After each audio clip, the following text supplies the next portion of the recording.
The rules on how to buy a house have changed, folks. So if you're serious about becoming a proud homeowner in the near future, you'll want to stay tuned, because here are 5 rules on how to buy a house.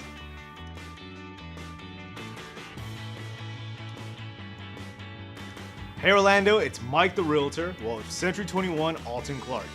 Be sure to like or dislike this video and subscribe so you can stay up to date. So what's changed the most in the traditional home buying process? For starters, prospective buyers should brace themselves for steep prices and stiff competition. National data shows that the national-wide median home price has been pushed up to $217,000, which is the first time ever. And it's 11% higher than just a year ago. Plus, inventory remains much lower than it was a year ago, falling well short of buyer demand. The result, despite higher rising home prices, properties are flying off the market. Altogether, it's a hot seller's market. While it's good news for many sellers, buyers will need to take extra measures to compete with other house hunters. To nail a perfect home in today's housing market, follow these 5 new rules.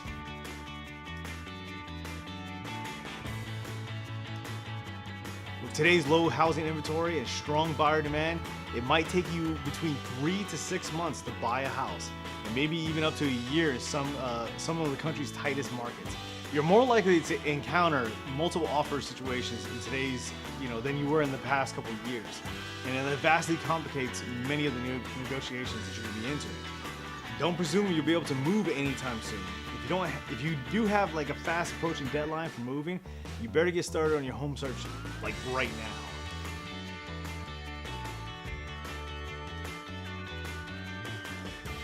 Gone are the days when you just waltz right into a home showing without securing your financing first. If you need a mortgage to buy a home, you'll want to get a pre-approval letter for a home loan before you step foot into a single home. The reason? Without a lender's pre-approval letter in hand, buyers will have a hard time getting sellers to take you seriously.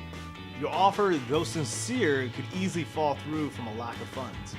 You want to get a good faith estimate which breaks down the mortgage terms, including interest rates and fees, in order to make apples to apple comparisons for the best deal.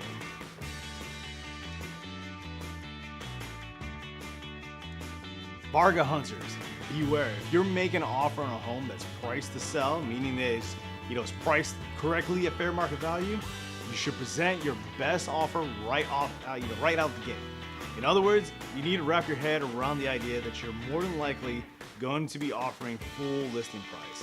Although that can be tough for a bargain hunter, it's the reality for many markets in the US. How long a house has been on the market can also make the difference too.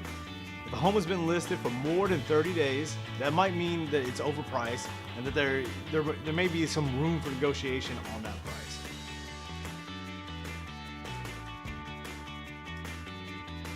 When a buyer makes an offer, they can tack on contingencies, terms that must be satisfied before the deal goes through. For instance, you might require that the place pass a home inspection to ensure that it doesn't need a ton of repairs. If you're getting a mortgage, your lender will require you to include an appraisal contingency, where an appraiser makes sure that the house is worth what you're paying for.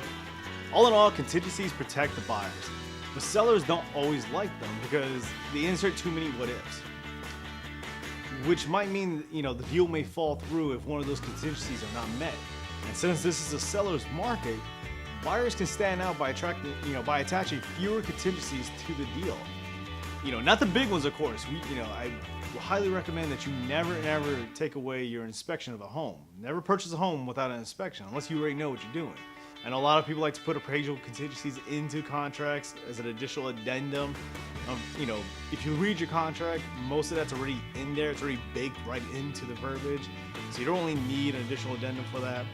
And the more addendums you attach to your main offer, the less attractive it's going to be.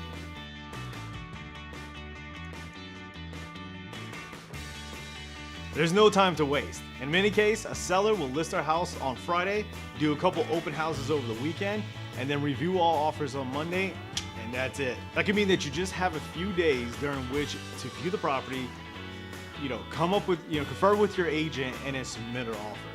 Given that time crunch, I'll ask you, if I show you this perfect house today, and at the price that you could afford, are you ready to make a full price offer right now? that question gives me a lot of, gives me a good barometer of how ready you are to buy a home. So if you're serious about buying a house, you need to be ready to pounce. I'm Mike Cordero with Century 21 Alton Clark. If you have any questions at all, feel free to leave them below in the comments section. I'd love to answer any questions you may have. Or if you have any suggestions on future videos, let me know. I'm gonna cover and I want to inform and educate you guys, and I want to be able to offer something of value to you guys. So basically, let me know what you want to know, and I'll make it. All right, guys. I look forward to hearing from you guys soon, and I'll see you later.